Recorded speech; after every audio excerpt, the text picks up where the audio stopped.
KBS가 당초 4월 중하순 방영을 목표로 제작 중이던 세월호 참사 10주기 다큐멘터리를 해당 시기에 방송하지 않기로 하고 이 같은 방침을 제작진에 통보한 것으로 알려졌습니다. KBS 다큐 인사이트 제작진은 세월호 10주기 다큐멘터리에 대해 사측으로부터 총선에 영향을 줄 수 있으니 방송 시기를 미루라는 지시를 받았다고 밝혔습니다. 제작진은 사내 PD협회 회원들에게 공유한 글에서 이재원 제작 1본부장이 세월호 다큐에 대해 6월 이후 다른 재난과 엮어 시리즈로 만들라고 했다며 제작진은 부당함을 호소하며 답변을 요구했으나 최종적으로 4월 방송은 불가하다는 통보를 받았다고 전했습니다. 이 본부장은 세월호 10주기 다큐가 총선에 영향을 줄 수 있다는 이유를 내세운 것으로 전해졌습니다. 이에 대해 제작진은 방송일은 4월 18일인데 어떻게 4월 10일 선거에 영향을 줄 수 있냐고 물었지만 이 본부장이 총선 전후로 한두 달은 영향권이라고 답했다며 황당했다는 반응을 보였습니다. 이재원 본부장은 지난 1월 27일 KBS 제작 1본부장에 임명됐는데 제작진은 그가 부임 일주일 뒤 세월호 10주기 다큐 제작이 진행 중이라는 것을 알고 이같이 조치했다고 주장하고 있습니다. 이 본부장은 과거 자신의 SNS에 5.18 북한군 개입설 관련 게시물을 올리거나 라디오센터 간부로 일할 당시 출연진 명단을 가져온 PD에게 이들이 좌빨이 아닌 이유를 5가지씩 적어보라고 지시한 전력 등으로 논란이 제기된 바 있습니다.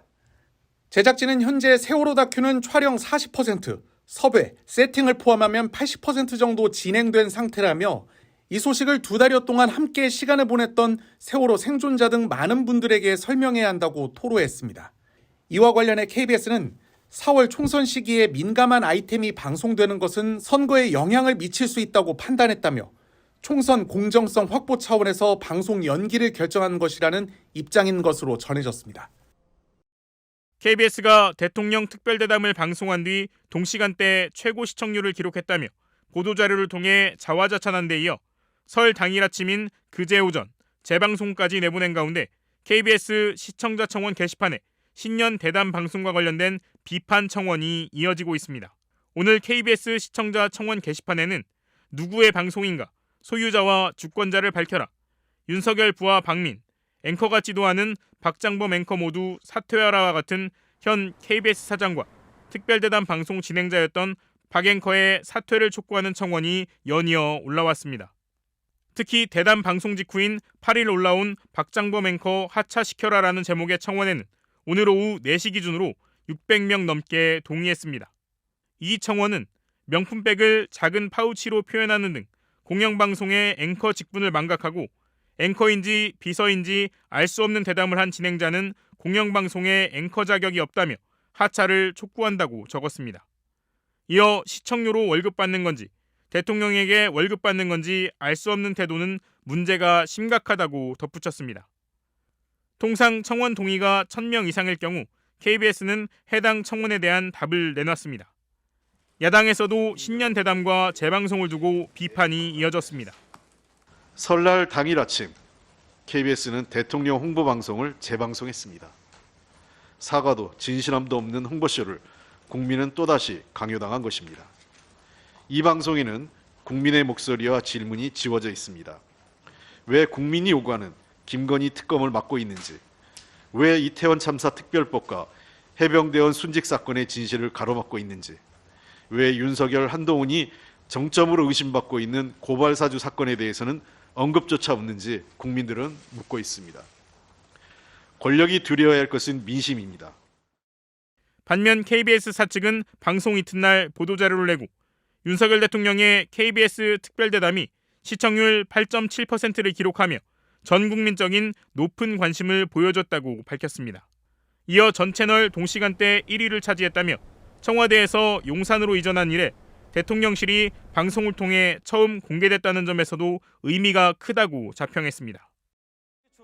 윤석열 대통령과의 대담을 진행하면서 명품백 논란과 관련해 파우치라는 표현을 강조해 논란을 일으켰던 KBS 박장범 앵커.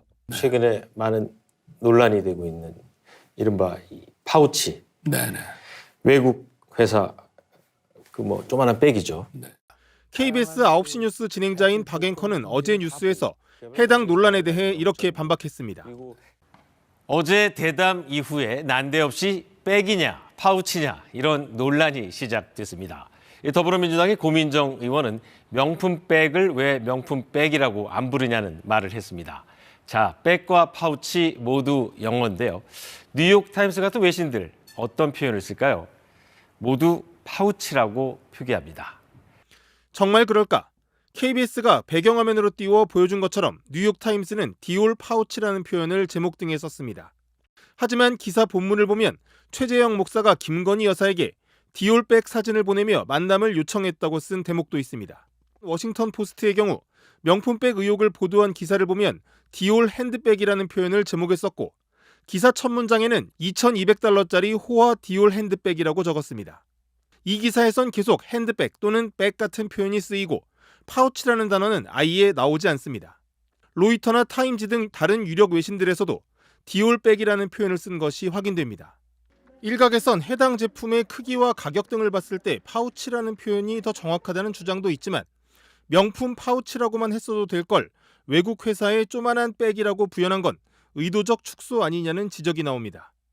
박 앵커는 대담 당시 최 목사와 김 여사가 선물을 주고받은 행위에 대해서도 줬다, 받았다 같은 표현 대신 놓고 갔다는 단어를 써 논란을 일으킨 바 있습니다.